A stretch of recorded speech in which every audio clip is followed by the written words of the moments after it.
Welcome to രുചി by Binsu. ഇന്ന് നമുക്ക് പാപ്പുട്ട് എങ്ങനെയാണ് ഉണ്ടാക്കുന്നതെന്നൊന്ന് നോക്കിയാലോ.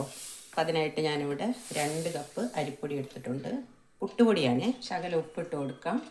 ഇത് ഞാൻ 1 മുറി നാളികേരം ക്രഷ് ചെയ്ത് ഒന്ന് വെള്ളം ഒഴിച്ച് അരച്ച് വെച്ചതാണ്. അപ്പോൾ അത് നമുക്കിത് 2 കപ്പ് അത് ഒഴിച്ചു കൊടുക്കാം. ഇത് നമുക്ക് നല്ലപോലെ ഒന്ന് ചേർത്ത് കുഴച്ച് വെക്കാം.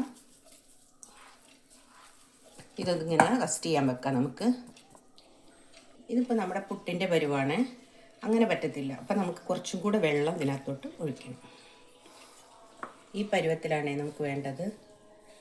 നല്ല ഇതുപോലെ ഇരിക്കണം. അപ്പം നമുക്കിത് ഓരോ പാത്രങ്ങളിലേക്ക് നിരത്താം.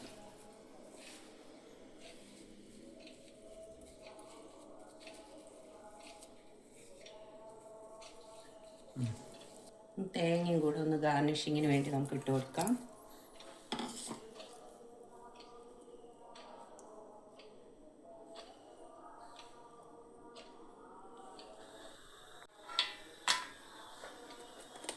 നമുക്കിത് സ്റ്റാൻഡിലോട്ട് കയറ്റി കൊടുക്കാം.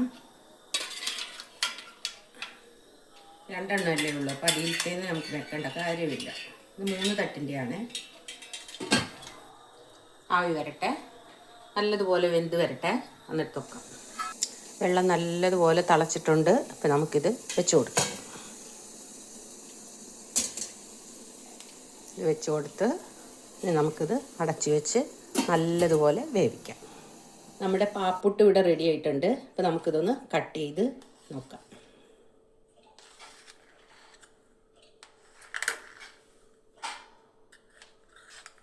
നമ്മുടെ പാപ്പുട്ട് ഇങ്ങനെ ഇരിക്കും, ഇതുപോലെ ഇരിക്കും.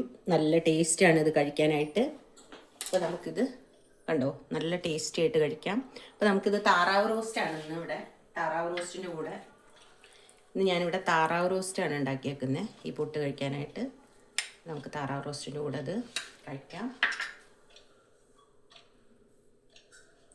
ഇതിന് കൂടെ നമുക്ക് കഴിക്കാം. അപ്പോൾ എല്ലാവരും ഇതൊന്ന് ട്രൈ ചെയ്ത് നോക്കണം. ഫീഡ്ബാക്ക് അറിയിക്കണം. സബ്സ്ക്രൈബ് ചെയ്ത് തന്നെ കാണാൻ ശ്രമിക്കണം. Thank you.